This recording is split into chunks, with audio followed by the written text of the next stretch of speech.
What's up guys, Landon here from the Full-Time Filmmaker team, and this is the DJI AIR 2S, DJI's latest release. And I feel like I say that every other video, but DJI has just been putting out a lot of new products lately. And by the way, this video is not sponsored by DJI, but we do actually have a sponsor, and that is Storyblocks. Now, I know you've heard of Storyblocks and you might already be using it for your projects, but if you're not, you're missing out.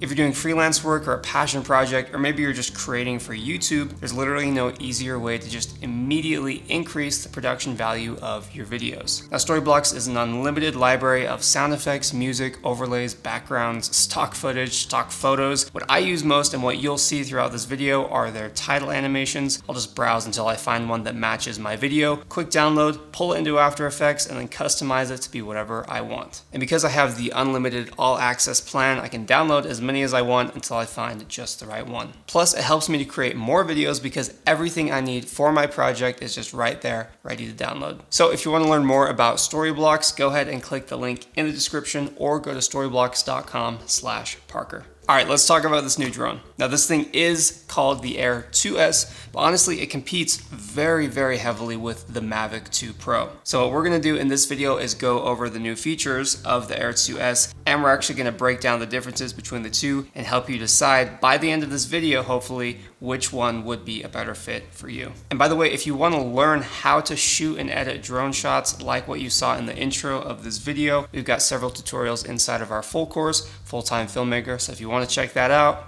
hit the link below. Okay, first let's talk about the camera, since this is probably the most important aspect and actually where we see some of the biggest differences between these two drones. Now, both the Mavic 2 Pro and the AIR 2S are rocking 1-inch 20 megapixel sensors, and with the Mavic 2 Pro you also might have just a slight edge from the Hasselblad collaboration that DJI did with this drone, and specifically what's called the Hasselblad Natural Color Solution, or HNCS, which is apparently designed to make the image pop, and according to Hasselblad gives you a superior color accuracy and dynamic range. If we just took some unedited JPEGs from each drone and put them side by side, you'll see the sky in the photos from the Mavic just pops a bit more. It's more blue. If you look at the highlights here on the rocks, it's a little too hot on the AIR 2S, but it's exposed really well on the Mavic. And honestly, nothing against Hasselblad, but even with HNCS, I think I still prefer the colors that I got from the AIR 2S. Like, to me, they just seem more rich and natural. Now, I'm showing you side by sides because that's just my opinion and you might prefer it the other way around. But for me, I'd rather make those color and dynamic range adjustments in Lightroom on my own instead of letting HNCS take over and do it for me. So for photos, you might have a little bit of an edge on the Mavic 2 Pro since it has just slightly better dynamic range. But if you're pretty good in Lightroom, you can get very similar and honestly, I think equivalent results on the AIR 2S. So I'd say you could go pretty much either way. They're gonna perform basically the same. Honestly, comparing two separate videos on each drone side by side, both shooting in D-Log 10-bit, by the way, you can tell the Mavic 2 Pro is a bit flatter straight out of camera. And if we throw a quick grade on them, we can actually match them up once again until they're pretty much identical. So colors and dynamic range in the end are going to be about the same between the two, but where the new AIR 2S really pulls ahead here is with its resolution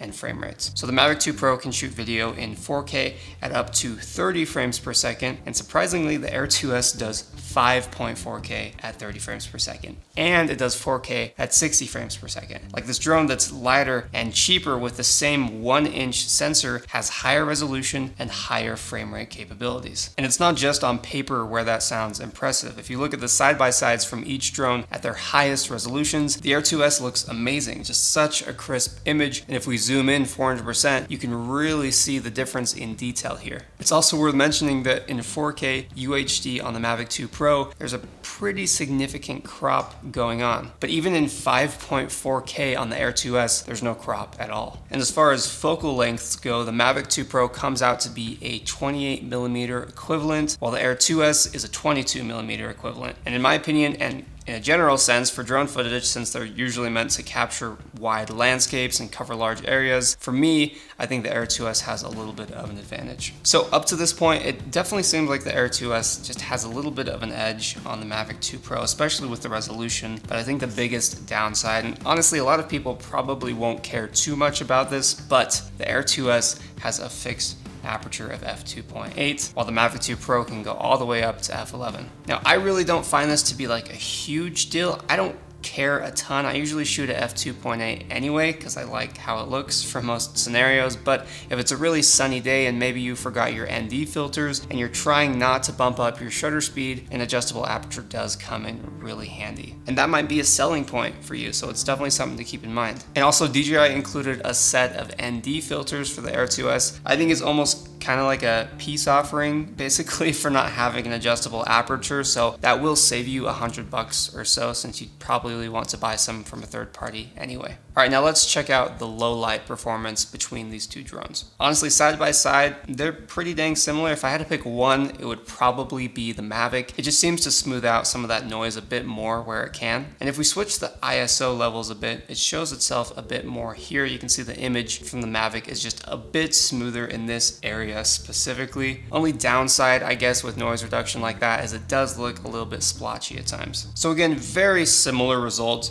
on each drone, but I'd probably give the Mavic a little bit of an edge because of the noise reduction. Now, with all of that being said, personally, I think the Air 2S just has the better camera between the two. The only con, which we already mentioned, is the fixed aperture, but if you're willing to look past that, I think the Air 2S really does win this category. Now, the differences in design between the two are actually more similar than they are different. Basically, if you take the Mavic 2 Pro and you just scale it down by about 20%, you get the Air 2S. The only thing that's kind of oddly placed here are a couple of the sensors. On the Air 2S, we have these two sensors on the top of the drone, but you'll see there aren't any sensors on the side, which means it's not going to stop if you're about to hit something on the side, whereas the Mavic is pretty good at detecting obstacles and stopping itself because it can see things from the front, from the back, and then from the sides. So this was kind of an interesting move by DJI here. I feel like you would be way less likely to hit something above you and much more likely to hit something on your side like a tree or a building. Oh, shoot.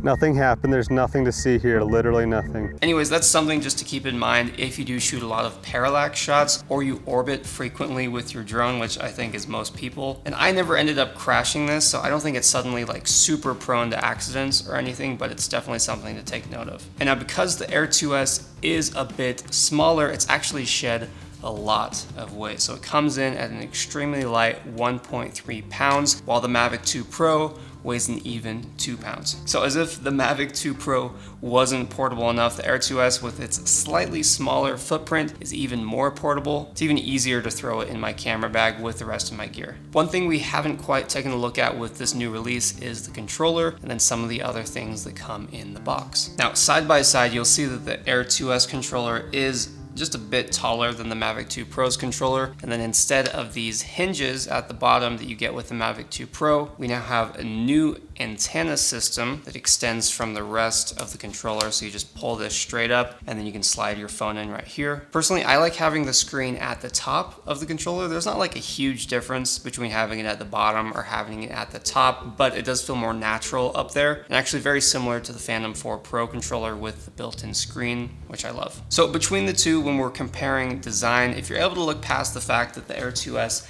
doesn't have obstacle avoidance on the side, I still think it takes the cake because it's so light and somehow even more portable than the Mavic 2 Pro. Plus for me, I love the controller, so unless you're a total beginner and you're really worried about crashing your drone on the side, I'd say the Air 2S has a bit of an edge in the design category. Okay, finally, let's talk about what the Air 2S is like to fly. Now, obviously, since this is the latest and greatest from DJI, as usual, we're graced with the new smart features like Active Track 4.0, which lets you select your subject and the drone will autonomously fly itself, keeping a safe distance, so you don't even have to control it at all if you don't want to. There's also a new mode called Master Shots. This is the same thing as what DJI has on the Mimo, which basically lets you select your subject and then it'll automatically fly and record. And then when it's done, it'll take those clips and create a little video for you with music. And it's nothing crazy, it's just using templates to edit it all together, but it is still kind of a cool feature. So real quick, here's a video my drone made by itself.